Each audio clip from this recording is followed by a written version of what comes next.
everybody. Thanks for being here this afternoon. Today, my remarks here that I'll make just at the outset, I want to make sure that they're intended for the residents of Sioux Falls, of course, but also for our entire region. As we're seeing increasing case volumes all across this region. And I wanted to kind of start today by addressing that with a chart here. So this map, what you're seeing is currently the active cases per capita, right? And this is an important chart for obvious reasons. Well, a lot of the healthcare capacity lives right here in Sioux Falls, South Dakota. The active cases per capita, as you can see, are really widespread across the entire state. So that's important because the messages and the remarks that you're going to hear today from our healthcare partners, because we're in Sioux Falls and because I'm the mayor of Sioux Falls, a lot of times the assumption is I'm speaking to the people of Sioux Falls. Well, as you can see, I really need the entire region and really the tri-state area, 5-state area in fact, to really heed what's happening in our market right now. It's been another challenging week in our fight against COVID. Really, our hospitalization rate was quite flat for about 2 weeks. Over the weekend, we saw a pretty big increase here. There were some more discharges today that were just announced, but you'll see the primary difference if you take out this weekend, flat hospitalizations with a real sporadic case count. And so that's the trend that we've seen in the last 2 weeks. But in short, the virus is spreading at a pretty significant pace across the state right now. Our healthcare partners, which you'll hear from in a second, they're very busy. Their staff is working extremely hard. In fact, I might be ducking out of this press conference here at the end before it's over because I'm going to go do rounds at one of the hospitals with one of our healthcare partners because I want to talk to some people on the floor and kind of understand what's happening within the facilities. And they're very, very busy. And I'd be remiss if I just didn't thank again the men and women that are taking care of not just COVID patients, but all of our patients needing care during this time. I will be extending the facial covering requirement for the Sioux Falls City employees through the end of the year. And I would again encourage businesses in our community to consider a similar measure with their workforce. I'm doing it here primarily, I need to protect my workforce and keep them coming back and make sure I don't see a significant spread within departments. And so it's a smart thing to do to protect your workforce if you're a business owner. Many businesses are doing this on their own accord, but and to them, I just want to thank them for doing that. I want to remind everyone that we also have the SOAR program. Again, SOAR stands for Supporting Operations and Resilience. Okay, that program was specifically set up to help businesses and business owners adapt their business processes to operate during this time. So SiouxFalls.org/COVID-19 is where you can learn more about that program. Well, I believe firmly that facial coverings are one way we can prevent the spread of COVID. I don't intend to mandate the wearing of facial coverings in the city of Sioux Falls. And I just want to go on record on why you won't be seeing a mandate from my office on that. One of the reasons, we had a press conference last week called Mask Up South Dakota, and that included healthcare organizations from across the state, hospital systems, healthcare partners, and they went on record saying, quote, "This group is not seeking a mask mandate from government." And so I'm going to continue relying on our healthcare partners and the recommendations that they make on this to me. They currently aren't asking for that. Secondly, a mask mandate it's simply unenforceable, especially the one that you're going to hear tomorrow night. It's an unenforceable mandate. It also puts our law enforcement in a very challenging situation. And in a year that's been hard on law enforcement, I don't have any desire to do that. As you can see in the previous chart, a mask mandate would only be citywide in the city of Sioux Falls. And really, where the problem is everywhere. All right, and so A mask mandate in one municipality is a tough thing to say. It's going to be a huge needle mover across the region, especially at the expense of the challenges that mandate would bring. We already have fairly strong city compliance in the city of Sioux Falls. Now, people will argue with me on that. Given we're 2 days out, 1 day out from a huge political election, and as politicized as this issue has become, I think the compliance you're seeing in our city is pretty darn good, considering all the factors surrounding masks at this point. And lastly, businesses and residents have to continue to make the decisions that are appropriate for their situations. And I'm going to continue to just double down on that, especially vulnerable populations. I have to be extremely careful, because when we look at that hospitalization number, a lot of those are vulnerable populations. I will continue, however, to be adamant on the importance of facial coverings. They can help slow the spread. The science is quite clear on that. I believe in that. And you'll see increased messaging and PSAs coming from my office on that in the days and weeks ahead. So bottom line today, my primary concern is for our hospital systems. Their bed capacity, ICU capacity, and the staff and the patients in those hospitals. Those beds are filling out, the staff are weary, and we must do our part to help protect them. And when I say we, everyone. As a reminder and in closing, here are the mitigation measures we need to see in this community. We need to see social distancing taken seriously. Tomorrow at the polls, respect people around you when you're going to vote. Give them proper distancing if you're going to vote in person. Wear your face covering. Wear your face covering when you're indoors and around people. Wash your hands often. If you don't feel well, don't go out. Don't go to work. Okay? Even the slightest little, if you're feeling off, it may be something, get tested and don't go out. If mitigation measures can't be utilized or you don't feel safe, refrain from those large gatherings. Don't go. Okay? And if facial coverings and other things are important to you, patronize those businesses that are requiring those. More and more are in our community. You have a choice. You make the decision that's right for you. Bottom line, if there's one thing I'd like you to take away from this today, I'd like everyone to behave as if you have COVID. Okay? So assume you have COVID. And if that's the case, how would you act? Would you go over to your parents' house tonight? Would you go see your aunt and uncle? Would you go to school and visit a classroom? Would you get in a small conference room with your coworkers for lunch? Behave as if you have COVID right now. Use that mindset.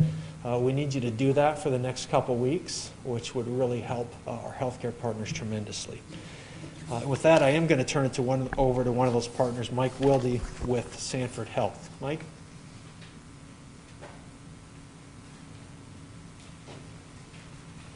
Thanks, Mayor Tenhaken, and good afternoon. Mike Wilde, Vice President Medical Officer at Sanford. At Sanford, we continue to be very busy during these times.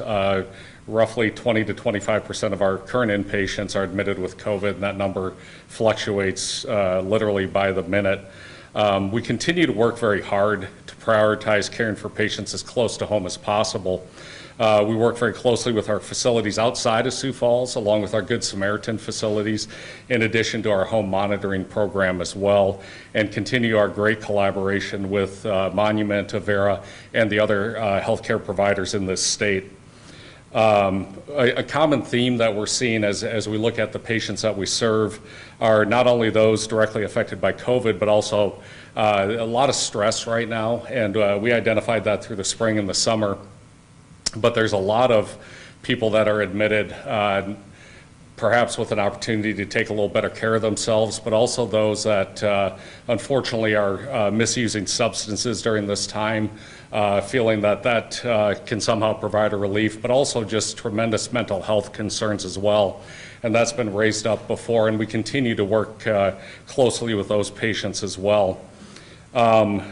would really like to take a moment just to stress the need to care for ourselves. You know, on a positive note, we fortunately have a break in the weather. It looks like great weather this week, so I think a wonderful opportunity, and actually data has shown it's a great chance to kind of help your mental health a little bit. Get outside, go for a walk, get the leaves taken care of, but focus on your own well-being. Maybe during these times, take a week, great weather, really focus on yourself, your medications, working with your primary care team. If you're not feeling well, get the help you need. Help is available via your primary care teams at Sanford. If you're stressed, if you're misusing substances, they're a call away, and understand it's a very stressful time, and it's okay to reach out during these times. Like the mayor stated, in the time of pandemic, that really you need to focus on your safety and staying home if you're ill, staying apart as able, washing your hands, wearing a mask. I think we really need to energize around this as people are tired of the pandemic, and I am too, we all are. But now is really a time where I think the energy devoted to that can really pay off. There are those who have lost loved ones during this time, and I don't want to forget that this pandemic certainly has tragic ramifications, and we see that.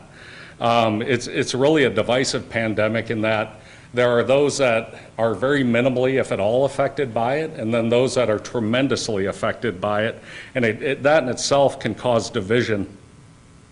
I'd ask you to be very thoughtful, like the mayor pointed out, about the choices you're making right now within the community that you're in. So if you are going out and about and trying to get back to normal, which I understand, have those thoughtful discussions amongst your family. Is it the right time to also go drop in on your parents or grandparents or loved ones that are older, maybe have some medical illnesses? Or is it a time where it might be best just to stay away for a little bit? Or if you do need to be there, is it the right time to be going out and about, or maybe make a little better choice to stay home and take care of yourself so you can take care of your loved ones? Finally, I'd like to express my true appreciation to the people of this area in Sioux Falls and the surrounding communities as well. Many are doing a lot of work, devoting a lot of energy to taking care of themselves, taking care of their neighbor at these times, and I'd really like to continue to encourage that and thank them for that. As I said, it's a divisive pandemic, and I think it's one we can all unify around. Simply taking care of ourselves. I think we can all agree that the best thing to do, if we're going to take care of anyone else, we got to take care of ourselves first. Really like to express my appreciation to the physicians, the nurse practitioners, the nurse anesthetists, the physician's assistants, the nurses, and all the other roles I'm not mentioning, who are really working hard right now to take care of people. They're working extra shifts, they're getting called in, they're trying to prioritize your care, and I think the best way to thank them is to follow the steps like we've outlined to really take care of yourselves, take care of your neighbors, and those around you. So with that, I'll turn it over to Dr. Elliott.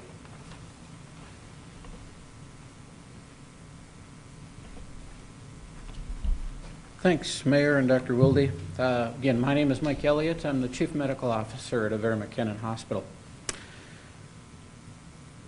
I'm going to try to bring this message forward from our physicians and nurses and all of our staff today, so that this comes from them.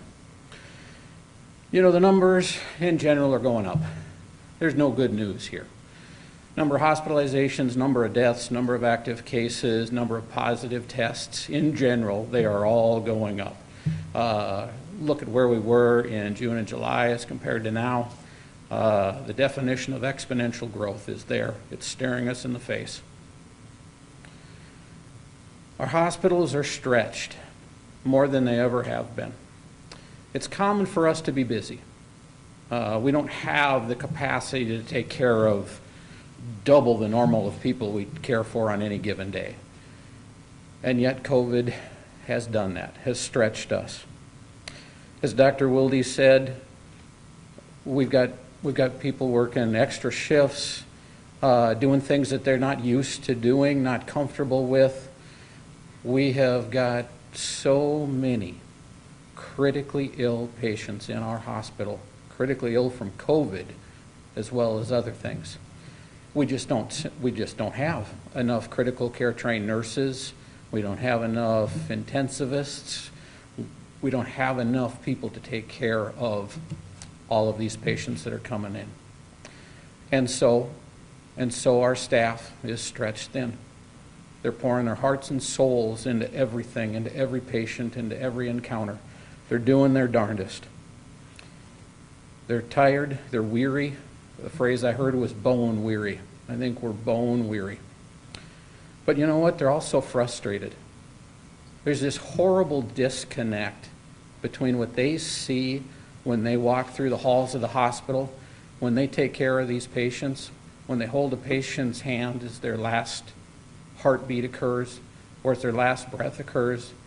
And then they go out into the community and they watch people gathering in masses of 100, 200 people not wearing their masks, not seeming to understand that this is real, folks. People are dying from this. And our staff just does not understand where that huge disconnect is coming from. And it's incredibly frustrating. Mayor Tenhaken, Dr. Wilde did a great job of reiterating the mitigation strategies. Folks, those haven't changed. We've been telling you about this since March. So it seems like a broken record, but yet I'm glad we're still emphasizing it because you still need to hear it. We stand before you today. We're not asking you to do anything difficult. We're not asking you to, give up your freedom. In fact, for a country that was founded on a principle of individual freedom, we're asking you to exercise that freedom. Exercise that freedom and make the right choice. Make the choice that is going to protect you, that is going to protect your loved ones, your colleagues, that's going to help flatten this curve, keep people out of the hospital. Please, please do that. Way back in the very early part of this pandemic, I received a phone call. This gentleman dropped his wife off at our emergency department. It was at a time when Avera McKenna, like many hospitals, had a no-visitor policy. That was the last time this gentleman saw his wife. 6 hours later, she was gone. Talking to this gentleman over the phone, the grief that he had, the incredible sadness, the questions. Why did this happen? How was he going to tell his family and his wife's friends about this? I'll tell you what, you want to know what keeps me up at night? I remember that gentleman's voice. We had a nurse anesthetist working in our ICU, not a place that he normally works. And he was so moved by his experience, he wanted to share some of that with hospital leaders. And I think it's worth sharing some of that with you. He says, first and foremost, I cannot ever recall witnessing the depth of compassion and care our healthcare team, all of them, display constantly fighting for patients' lives. The pace can be brutal, tiring, stressful. There's little time for breaks or food. They go to the bathroom when they can, but the fight never stops. These healthcare providers humble me. The degree of stress these providers sustain is numbing. We are breaking even the strongest.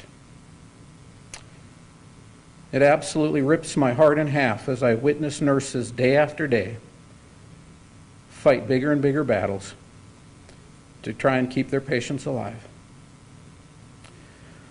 One young nurse relayed to this nurse anesthetist that she had a patient improve 3 weeks ago during her shift. That day, she says, I loved my job. That one day. But that's the only day. So what do we tell her?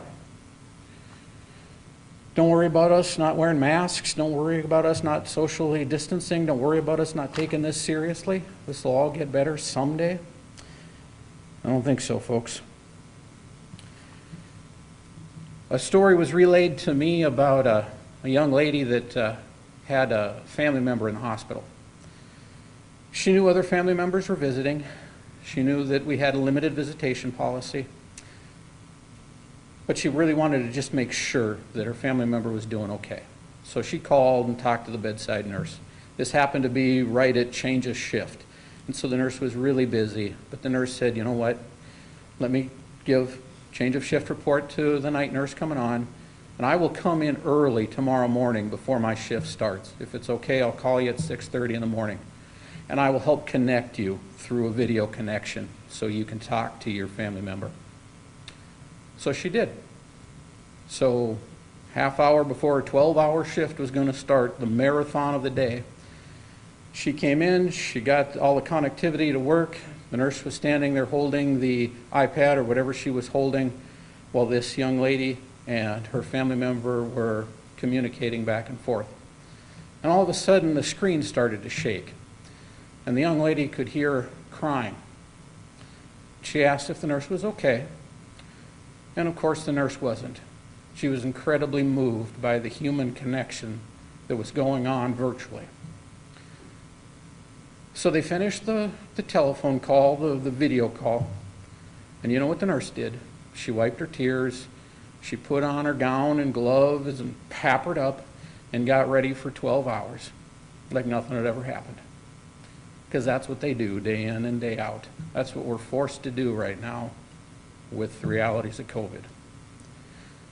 So I hope all of you take the time to think about the realities of COVID. Recognize that you are not powerless here. You have plenty you can do to protect yourselves, to protect your loved ones, to flatten the curve so the healthcare systems do not get overwhelmed. And we can all get through this together. Thank you for that. I will turn it back over to Mayor Tenhaken. All right, thanks, Mike. And Mike, open up for any questions that anyone might have for any of the three of us today. Yeah, Don. Is it true, you heard that ICU units are being doubled up now with patients?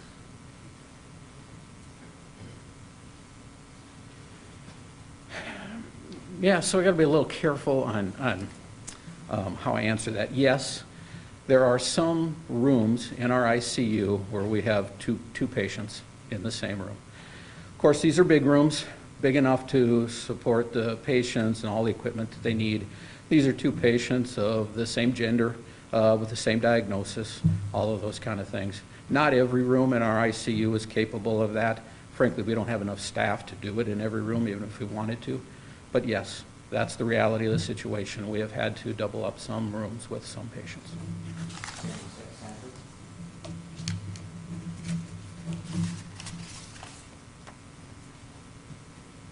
So the question was, are the hospitals doubling up on rooms, in ICU rooms? We have not, to the best of my knowledge right now at Sanford. We just opened up a 16-bed unit that is ICU capable and are using that right now, which has been very helpful. For the health systems, I'm curious if either system is working with either the National Guard or the Society of Critical Care Medicine to improve on the staffing concerns that you're seeing, especially as it relates to intensive care. So the question is, are we working with the National Guard or the Society of Critical Care Medicine in regard to staffing? We're not working with either body right now. The National Guard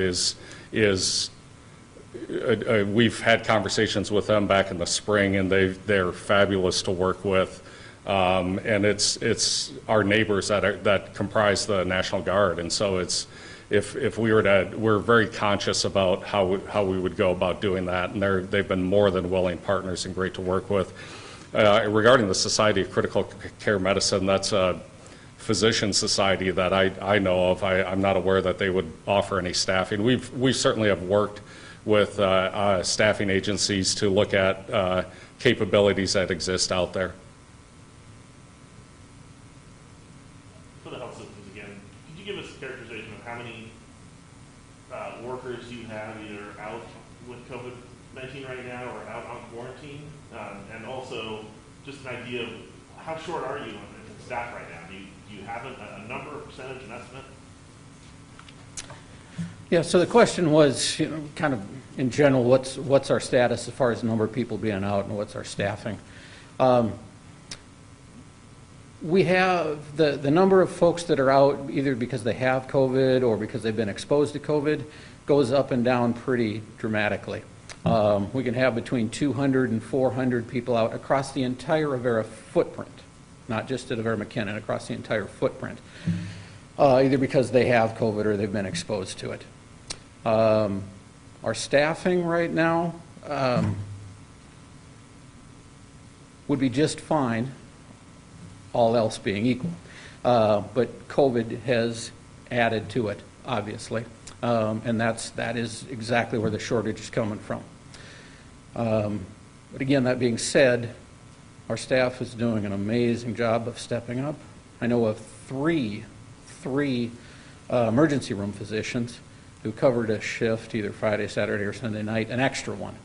So they're already working their normal number of shifts and they're picking up extra ones just to, because we're seeing increased volume and we need more people.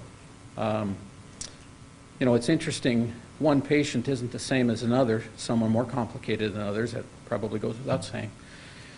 And certainly when you've got to gown and glove and mask up before you go into a room, and then you have to very carefully take all of that stuff off when you're done with the patient before you move from patient to patient, that takes extra time. So all of that is additive, and it's a multitude of different things that are stretching our staff. This is for the mayor. So after 8-9 months of this coronavirus in our community, I don't mean to sound harsh, but the best thing the government can do is to beg or hector people to try to do the things that we know we probably should do. Is that a fair statement? No, not at all. But I think the statement was, after 8 or 9 months is the best we have to do in the city is beg people to take the right actions. I will say that we have 3.4% unemployment in this city. National average is 8%. We've lured one of the largest economic development wins in the history of this city during a pandemic. We've raised $3.5 million to keep people housed through One Sioux Falls Fund. We've done a lot in this city. So if people want to say that not mandating masks is a lack of leadership, they don't understand leadership. And I'm not saying that's what you're implying, but I will say there's a lot of measures that have been taken to ensure the totality of this community stays solid. That's economically, that's housing, that's public health, that's jobs, it's food security, it's all those things. And unfortunately, that's what a lot of people don't realize, is that we as elected officials have to consider the entire pie. And so every decision we make every day has to take into account what are the 3 negative consequences that are going to come out of this seemingly easy decision. Okay? And it's never as easy as an armchair quarterback would make it out to see. And so someone texted me today. They said, Seattle, I was just in Seattle. They've been wearing masks for forever. No one even questions it. Yeah, Seattle. Blue state. They mandated it back in June, okay, when they were surging. We had all these people, when Smithfield broke out, took all these precautions. And June came, and July came, and August came, and September came, and nothing happened. People are done. They're over it. So I, as a mayor, can only do so much to try and control the behavior of 200,000 people. And in this case, 500,000 people. I am one mayor of 80 frickin' square miles. Okay? Trying to control the behavior of an entire tri-state area. And quite honestly, I'm done. Because all you can do is hear the stories of Mike Elliott, and if that doesn't resonate with people, what can we do? What shall I do? So if you want to imply that after 8 or 9 months, I'm left to just begging because nothing else has happened, I would say that's a grossly incompetent statement. And I would say our city is doing the best we can given the political environment we are in and how politicized this entire pandemic has become. And quite honestly, how selfish people can be at a time like this. And that's very disheartening for me to have to say that, but it is a reality that we have to face. Which is why I'm going to do rounds in 5 minutes here at a hospital, because I need those hospital workers to know that we notice them. We're doing all we can for them right now. But I'm not a dictator that can control the actions and the movement of 200,000 people with a stroke of a pen. Not on November 2 of 2020. And that's a hard reality that we have to come to grips with. Any other questions? Last time you alluded to some incentives possibly for businesses to be a little more forthcoming on some of their mask mandates and things like this. Is there any kind of update you can give us on something like that? Yeah, I would say that's a question for our Chamber of Commerce, who I've also challenged to take a more strong position on this. But no one wants to right now. And within a chamber board, there's division on what to do. Within my city council tomorrow night, you'll see division on what to do. I'll show you my inbox that shows you division on what to do. And so I would love for it to be as easy as to snap a finger, stroke a pen, and say, here's the incentives for a business community. Half will love it, half will hate it, and I need the business community to determine what that should look like, and that starts with our chamber. So, great follow-up question you can ask our chamber.